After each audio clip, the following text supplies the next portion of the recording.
Hospital. Yeah. And I looked at their doctor and I said, you know, I've really been thinking, because our younger son Joseph loves sports, and he wears the sports goggles, but it limits his peripheral vision, right? So I said, what do you think if we put him in contacts, it would open up his peripheral vision? Wouldn't it perhaps slow down the nystagmus because there's something in his eye? And I said, and then I'm thinking, I saw during Halloween that they have tinted and painted contacts. Couldn't we tint some contacts so that it helps him process the light better? And this really qualified doctor from one of the best hospitals in the world looked at me and said, wow, that's such a great idea. Wow. Right? But this is just me, like, in the shower thinking, like, what can we do? What can we do? Right? Because parents are going to think of anything and everything. That's all we have, right? Definitely. And yes. She said, I think that really could help. But, you know, it's probably going to take a long time. He's really young. And it's, you know, it's a journey to figure out how to get contact in and whole 9 yards. And we're on that journey, right? Yes. And we haven't mastered it just yet, but we will. We will. Yeah. Yes, you will. Yes, you will. I wholeheartedly believe it. And hey, one of these days, with you patenting that idea, we will have that.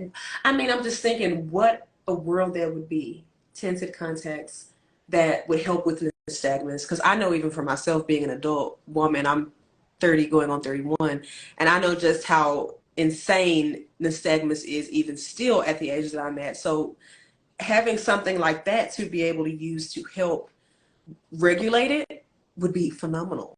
That would be amazing. And I love that you're doing this audibly where your boys can hear it, so that way, you know, when they're at school or when they're away or when they're older and they go to college or their respective places, they're already prepped and prepared to have these conversations and know what they need to say and what they need to do. And so that leads me to wanting to know, like, what age should parents begin having these conversations with their children about them being different?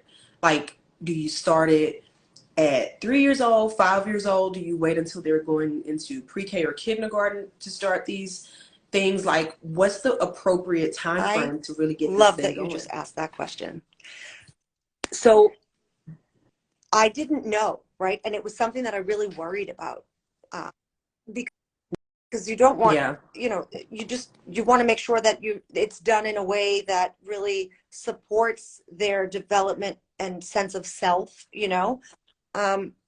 And I'm telling you, going back to that one post that I read on the NOAA website, it allowed me to talk about albinism. And I picked like 5 or 6 sentences, and I would say the same sentences every time somebody stared, every time somebody was whispering, because PS, at that age, they were babies. They were 2, 3. I always talked about it. We always talked about it. Because they couldn't even see yet that people were staring. That, you know, but what they did see is my husband and I, in a really proud and excited way, explaining why their hair was white. And then also, depending on the conversation, getting more scientific about it and discussing, you know, the genes sometimes, and discussing, you know, how everyone has different shades of their skin, right? And that how that is related to the amount of melanin that they have. And, you know, it really just allowed them to be like, oh, well, God sent me here with no melanin, but my friend who has brown skin has more melanin than me. And then he has a brother, and his brother's skin is actually, it's black, not brown. That's because brother got more melanin. Yeah. Right? And it made it something that was just really factual and scientific for them in that way. I mean, since they were babies, there's a news show here in Massachusetts called Chronicle, and they were interviewed for that show several years back, and they were perhaps 6 and 8 at the time, and they gave a breakdown for her, like, yeah, that's how it is. Wow. And she said, do people talk to you about your hair? Do they ask you about your hair? And they said, yes, of course, all the time. And, well, what do you tell them? Well, you know, I tell them that this is the way God made me, and this is because I have no melanin. And so that I have to use sunblock because otherwise my skin will get really hurt. And I can see better when I have on my glasses that get dark when the sun comes out, and a hat. And so that's what I tell them. And, you know, they were little. But that was, I would just say, talk about it from all the time. And it's not like we didn't sit them down and say, you have something, because it to me, then that makes it like a thing for them to consider, right? Very but true. Also, very true. You know, if you have an older child and you haven't discussed it with them yet, it's an easy way to do that, is to just be like, you noticed, you know, like the different colors of hair that people have and the different colors of skin, and it to explain like, you know, an age appropriate scientific version of it, right, about the different shades. You know, it makes it sort of easy for them to understand, right? And so that's what we've always done. I mean, we are very open. We even, you know, as they started to get older, we had formal conversations with them about some of the names that the kids might call them, or like, especially, you know, they're Stephen's in high school now and Joseph's in middle school, right? And you know, during those ages, kids all go through things, right? Everybody is feeling uncomfortable in their own skin. Everyone. Yes. Hormones are going everywhere. And so we really wanted them to have an opportunity to hear these things from us first, so that, you know, and we just have very open conversations with them. Like, you know, I love that. Kids might say that you look like Santa. Kids might say you look like Snowball, or call you Jack Frost, or whatever. And, you know, they're saying that because they've never seen anybody else with hair before, right? Just remember, when people say things to you, they're showing you more about them than about you. Yes. Oh my gosh. Such an amazing perspective. Such an amazing way to teach your kids, because as you were talking about that, I was thinking about, again, just growing up in my household. That's what my parents did with us. Like, it was no, this is you, then these are your other siblings. Like, no, we were all the same. Everybody did the same thing. Like, there was never any divide or great divide between us. And, you know, it was what it was. And they definitely did prepare us for the outside world, because like you said, what I love the most, I love everything that you just said, but what I really do love is that you said that y'all prepared the boys for the positive remarks as well as the not so positive remarks. And that sets the groundwork for them to prepare to, like you said, have a response. Because another thing that you said, I love it. You said that says more about them than it says about you.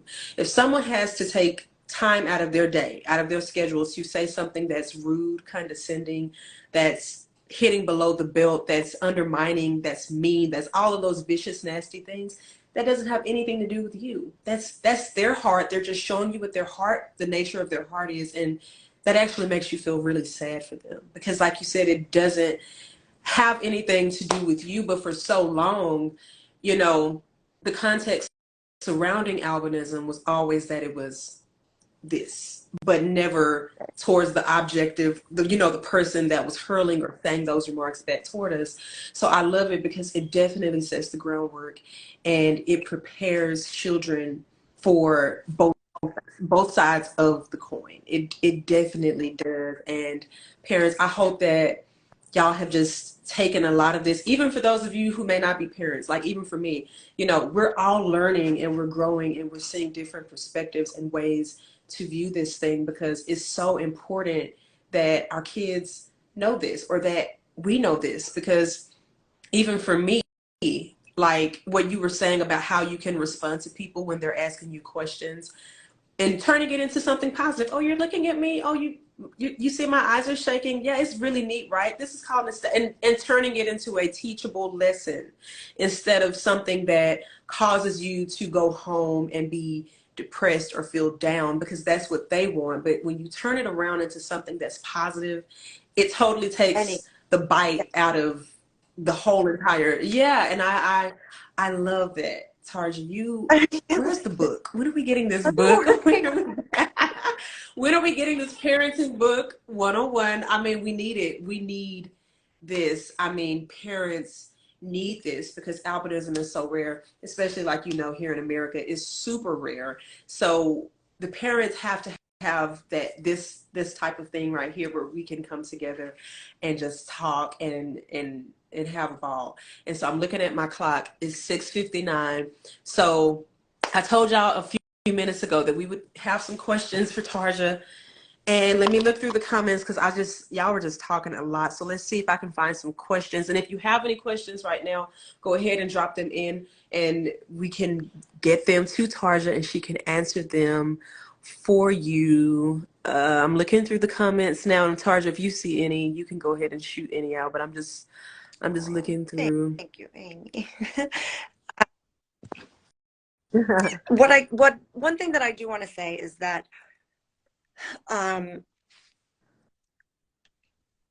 if you're a parent, or if you know anybody, that's a new parent or a parent of any age child with albinism, and this is something that you would like to talk more about, please feel free to reach out to me, because I have been gathering information about albinism, different ways that you can access resources, both educationally and through doctors and insurance, for 15 years. And so I am eager and happy to share anything that I have gathered, and in hopes that it could help anybody. And I do see a question right now that came up, and it says, do boys have any other sensory issues? And yes, I didn't get to touch on that. And yes, they do. They both have sensory processing disorder.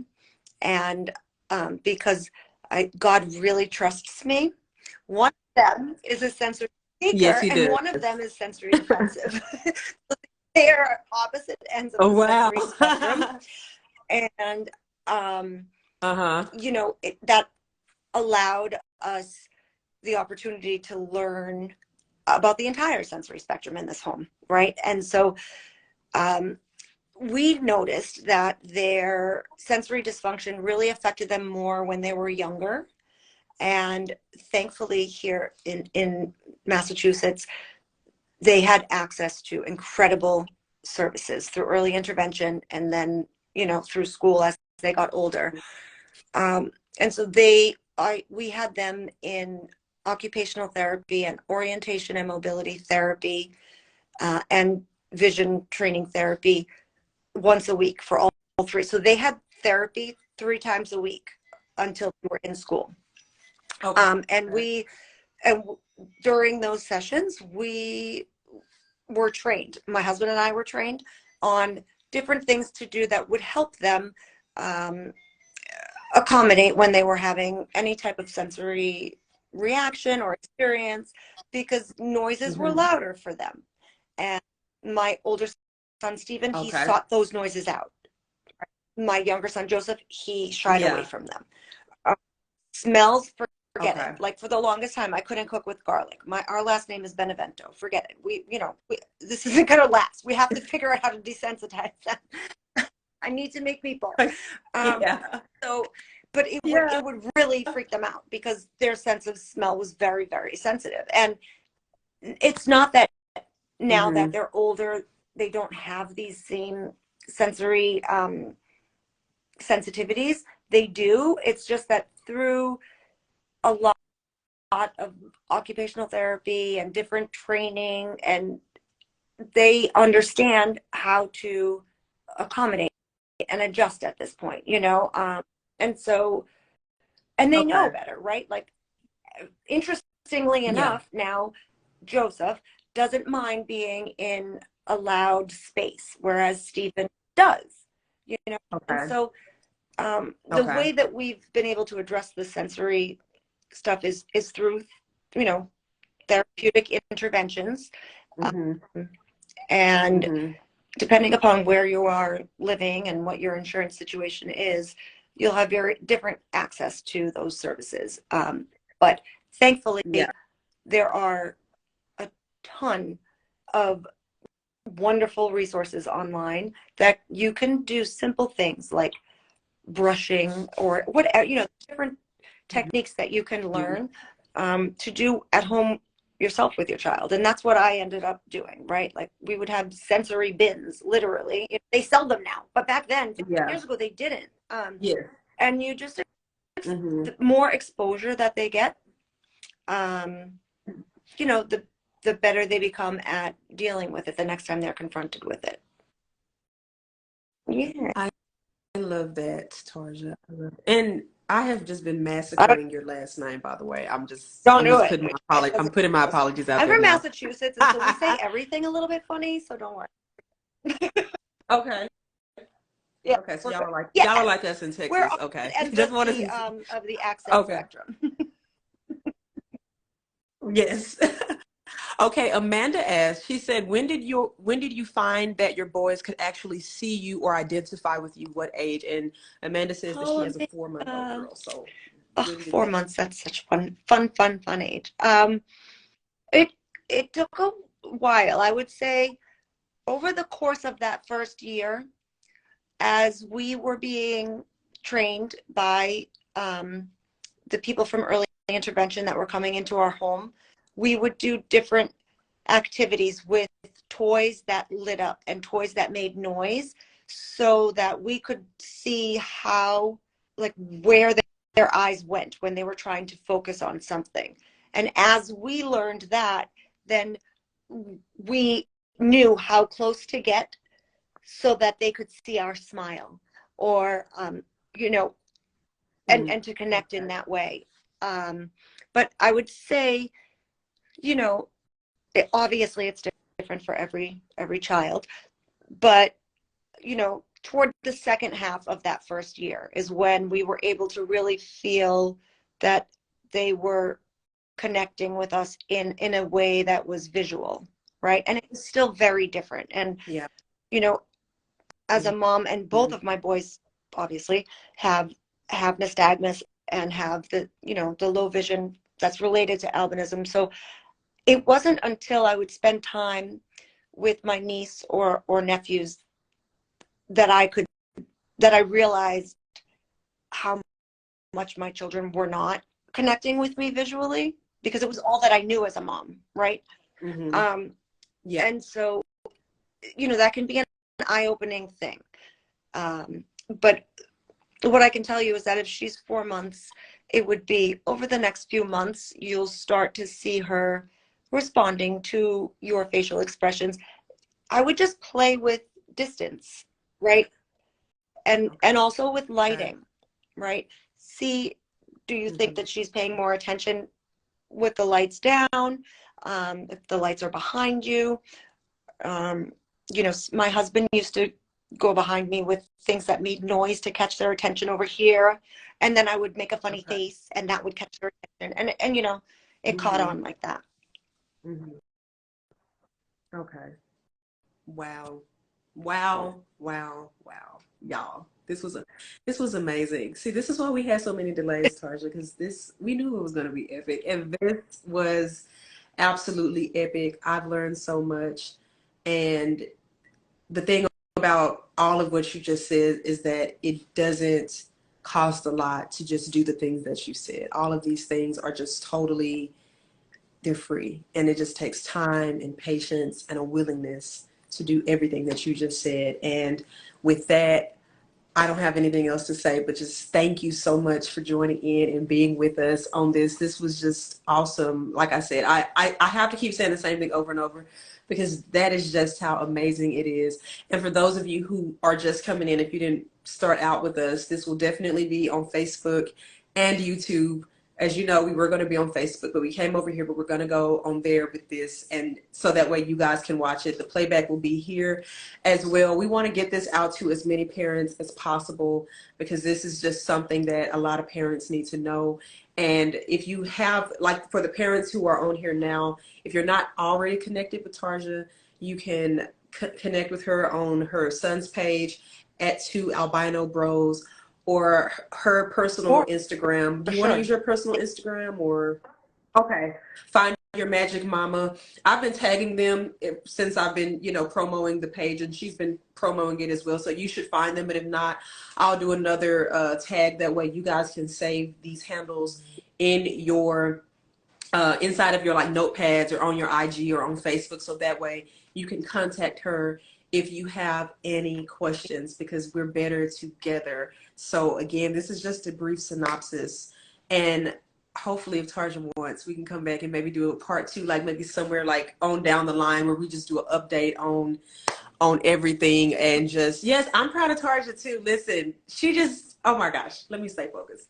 We're going to come back if she wants and just do a continuing or update on everything. And just if she thinks of anything else to say or give to parents, we'll come back and have more of a discussion. But it's 7:09, so we're a little bit past our ending mark, so I won't hold her any longer, or you all either.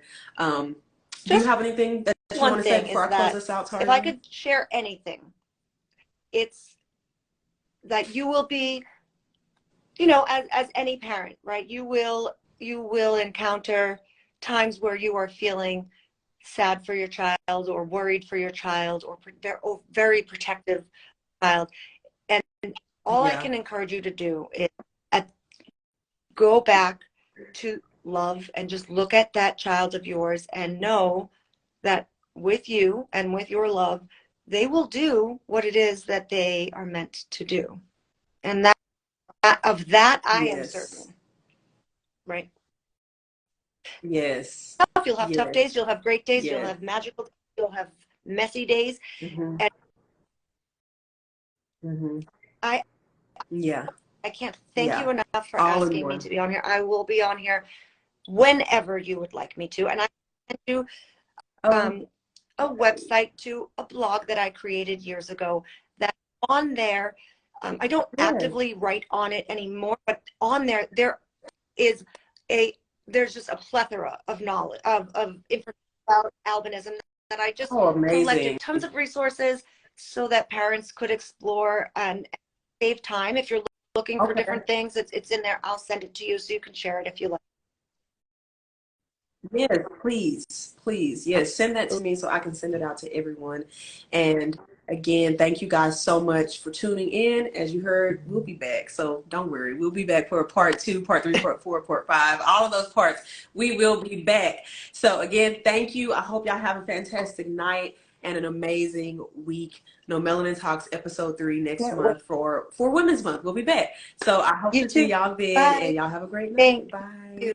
Thank you again, Tarsha. Love you so much. I love you.